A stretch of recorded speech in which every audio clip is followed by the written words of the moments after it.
Welcome to episode 3 of the SweatNet Strong Women podcast, where we share stories of amazing women living in our communities. I am your host, Cel, and today we have Lindsay Walter. She is a freelance writer, a runner, an alopecia advocate. Lindsay was diagnosed with alopecia at 2 years old. Alopecia is an autoimmune hair loss condition. It can happen to anyone at any time at any age. About 2.1% of people can and will be affected in their lifetime by it. Alopecia can result in total body hair loss, partial or thinning of the hair. It can grow back completely or not at all. This is called alopecia universalis. I believe that's how you pronounce it. Is that right? Yes. Okay. So with all that said, and then I just want to go ahead and welcome you to the show. Lindsay, welcome. Thank you so much. I'm so excited and honored to be a part of it. Yeah, I'm really intrigued by you, and I've seen you on Instagram and have followed you now for a little while, and I've talked to you now. This is our second time talking, but your attitude about life is amazing. And I really want to kind of jump into the first part of your story where we just talked about what is alopecia. I just kind of shared what that is. I want to go right into this first question. What has been the biggest struggle for you to overcome regarding living with alopecia? Definitely the biggest struggle for me has been just growing up in a not very supportive kind of environment and family and things like that. Really hiding behind my wig for a good 20 years and just always being told growing up that girls were pretty when they had hair, and when that's the kind of message that you have is definitely something that really sticks with you. And also all of the bullying for just, wearing a wig, my lack of eyebrows and eyelashes and things like that. And also just allowing myself to be bullied for so long, just because I never had the confidence to really stand up for myself or tell teachers or anything like that. And just those comments that people made, though those people weren't my friends, those comments really did stick with me for a really long time, and just really learning to just overcome that and just be proud of who I am in my alopecia and see it for all the positives. But I guess really just like my childhood with my alopecia wasn't very great. So just learning how to deal with that as an adult. Well, just from, and we're going to go into this about you starting to write, but, I've seen some of the articles you've written and telling your story, and part of that is self-love and the confidence. And just when did you reach that point? Like, what was that turning point for you as far as when you really started to accept, like really started to love yourself? Definitely kind of my senior year of college, and a couple of years after that is when I started running marathons, and that was something that was very empowering to me. Just crossing all the finish lines is just like a very great, empowering feeling. Just being a part of the running community, everyone I found was very encouraging. No one was ever, making comments about my wig or that I looked different or anything, but rather just congratulating me on the race. And it was like slowly through that I became more confident, and also just realizing, I haven't had hair since 2 years old and it's not going to grow back. It was definitely the reality that I didn't want to face, but I felt like, I had been kind of on my own for, a couple of years, and just kind of being away from the toxic environment that I had growing up, and just seeing like now, I need to be okay with this. This is something that I'm going to have my whole life, and really just taking control of it.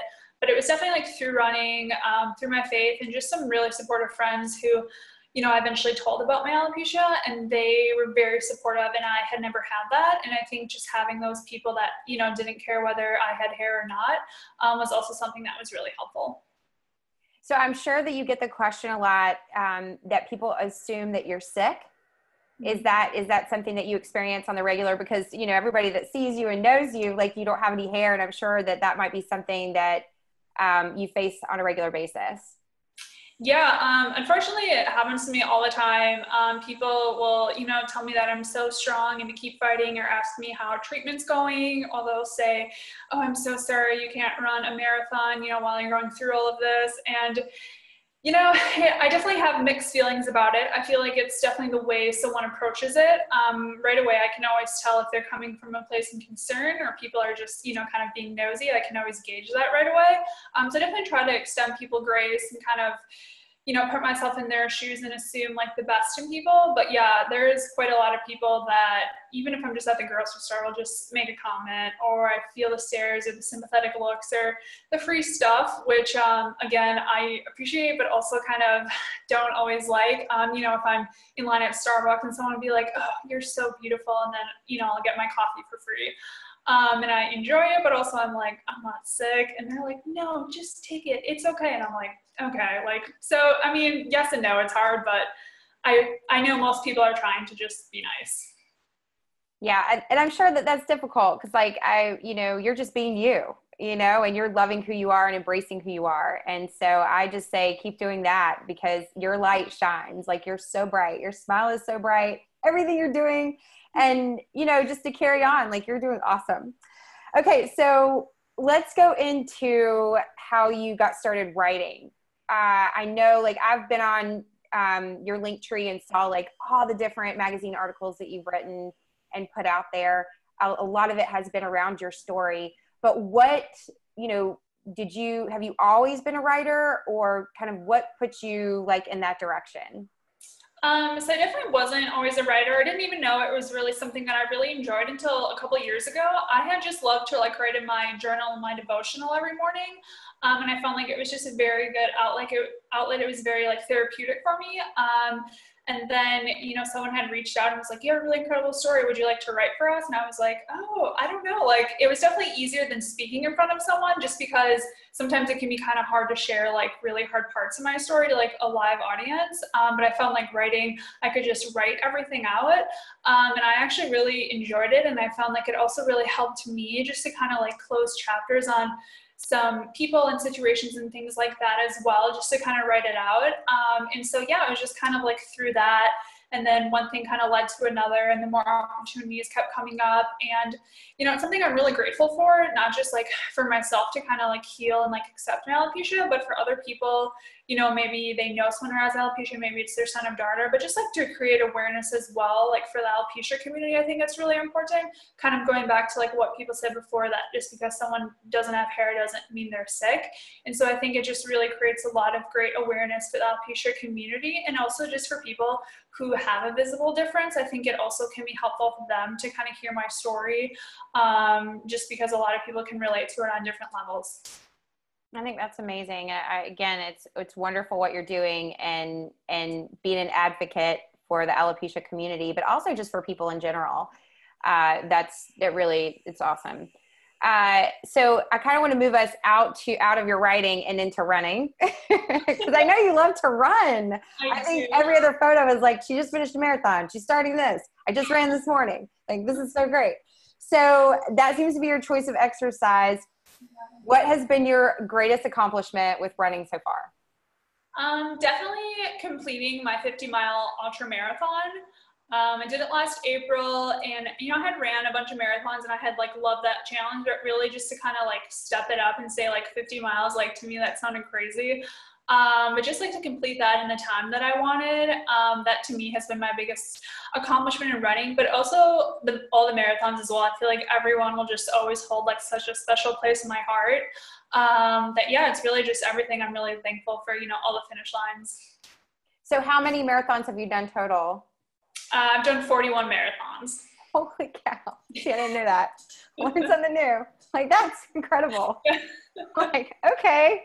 Like, it's another 5K. 5Ks are actually harder for me. I would run a marathon before a 5K. Really? Why is that? I just think like I have never been a sprinter, and I know like it's not a full out sprint in a 5K, but it's definitely a much faster pace. And not for me, my comfort zone is definitely like eased into like a marathon pace. I don't know. I just find that the longer distances are easier for me mentally and physically than like running a 5K. I don't know. Okay. Well, I'm in like the 5K, 10K world. So that's my world. So the 41 marathons is like, wow. That's so great. Okay, so I want to kind of like keep moving forward with your story and kind of how things have developed. So you being an advocate for alopecia and your desire to give back and to help there is a way that you have chosen to do this, and I want you to share about it. So I created a pen pal program called Lindsay's Little Pals. It's really for anyone who has alopecia at any age. I just have found that more of little kids have been my pen pals.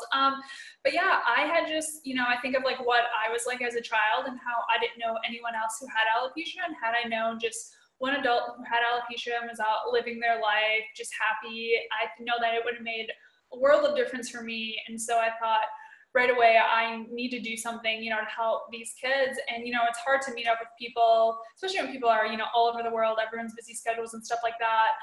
So I thought it was just the perfect way to connect with people. And so, yeah, I have pen pals all over the country, and it's amazing.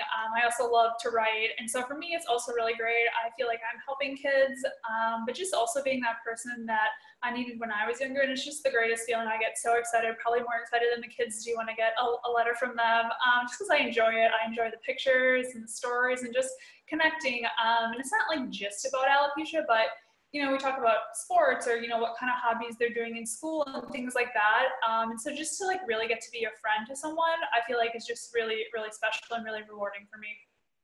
That's really something special and cool, because for somebody to actually take time and write letters and, instead of it just being, hey, email me, like how cool is that? Like that just, there's a connection there that I think is really, really something special. So that's awesome. So if somebody wanted to reach out to you specifically for Lindsay's Pen Pals, what's the best way for them to get in touch with you with that? So the majority of people have just emailed me at lhwalter3@gmail.com. Otherwise, there's a lot of people, just because social media is so big, a lot of people will DM me on Instagram or, Facebook or something like that, and that's totally fine too. But yeah, just any way you can reach out. I'm more than happy to respond and do anything I can to help. So cool. And we'll have the rest of her information as far as how you can get in touch with her, Instagram and all that later on. Moving on to something fun. So so let's just go back. You do 41 marathons. What is your go-to for like training when you're in the zone? So like, is it something that you wear every time? Is it a certain song? Like, what is it for you that's like that one piece or one thing you got to have? Yeah, definitely race morning. I always wear a brand new pair of socks for race day. I don't re-wear old socks. I'm just really superstitious about that. And so I've gone through a ton of socks. But also I also listen to Nelly #1. It's so old school, but that's like my pump up song, like in my hotel room or just wherever before. I always need to listen to that song just on repeat all morning long as I'm like drinking my coffee and getting ready. Just that song on repeat. And then when the race actually starts, it's all on Drake the whole time. So you've got like this whole like thing, this whole warm up, this whole routine. It's not just one piece or one song. That's awesome. So just kind of as we wrap things up here, is there something else that you want to share with listeners, or maybe something that's coming up that you're doing, or just something on your heart, like anything that I just kind of want to open this up for you to share right now, if there's something. Yeah, I would say just the biggest thing that I'm just like a huge believer in is that whenever you have an opportunity to help someone, always do it. Even if you may not always feel like it, you may not always want to, but I've just found that like choosing to help someone and just like being positive, especially now with everything that is going on in the world, it's definitely a hard time for everyone, but just anything you can, whether it's, smiling at someone or just, being that good friend and that good neighbor that people need. I think that is really important. And also to never judge or make assumptions of someone by just looking at them, whether it's, someone who has a visible difference or anything like that. But just always just kind of thinking before you speak, or even before you kind of second glance or stare at someone, by just, speaking firsthand experience. It definitely is uncomfortable and kind of awkward when people kind of do that double take and whatnot. So just kind of always being aware of like your facial reactions to people and stuff like that. But yeah, that's what I would say. Well, and just kind of off of what you just said, is there something that, for somebody like me or anybody really, if you do notice someone with a noticeable difference, like what's the best way for us, or how do we approach that, or how do we approach someone, especially when it's such a visible difference? what is the right thing to do? Do you know, like, instead of asking if you're sick, but like, what is there, what is there a right approach, or, is there something advice you can give? Yeah, absolutely. I would just say always remember it's like not necessarily like your words, but like your deliverance of it as well. So, coming at someone in a very respectful and kind manner, and you can kind of always gauge, if someone kind of wants to have a conversation or not. And I think if you do approach them, make sure that it's like coming from the right place in your heart. I know, like, just making sure like you're not being nosy or prying into someone else's business or forcing your opinions on them. But if it's coming from a place where you're like, oh, like my so-and-so has that, or like you can relate to them in a certain way, I don't think there's anything wrong with that. A lot of times people, will enjoy that opportunity to use it, to educate them on whether it's alopecia or like whatever it may be.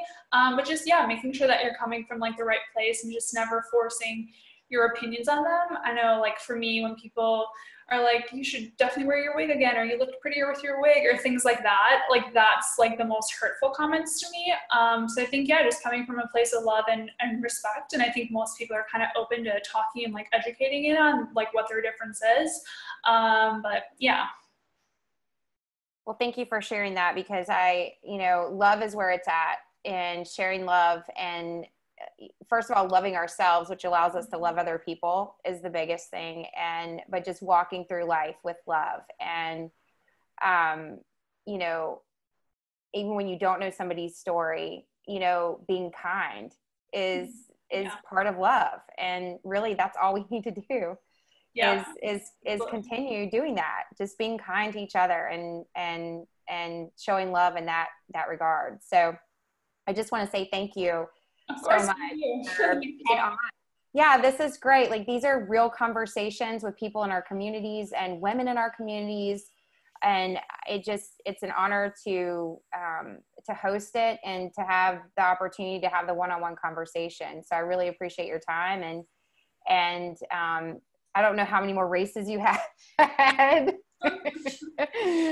I know, like, you're such an inspiration with your running and then your story. And so you're just a total inspiration. So this has been really cool. Thank you. If you want to follow Lindsay, she's going to tell you where to do that. And then if you want to get in touch with her, she'll give you just kind of the rundown. So go ahead. Yeah. So you can find me on Instagram at LindsayHannah3. And then you'll see also kind of like my link tree to like all my different articles and things like that.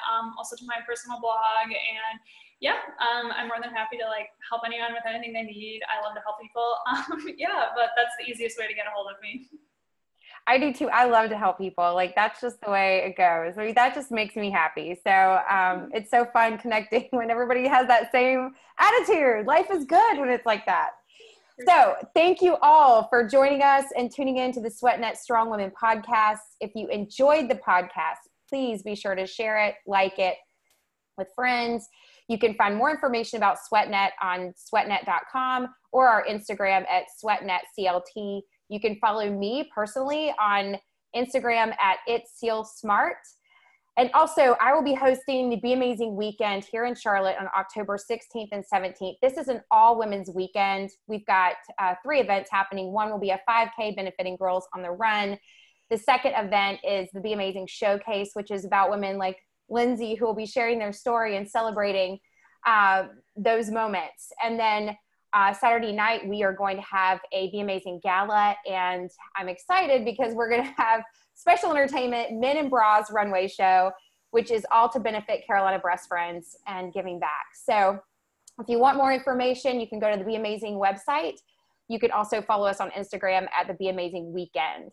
So to learn more about all of this, again, you can go to the beamazingweekend.com. Tune in next week for my next guest, and I'll be dropping that soon. Y'all have a good one.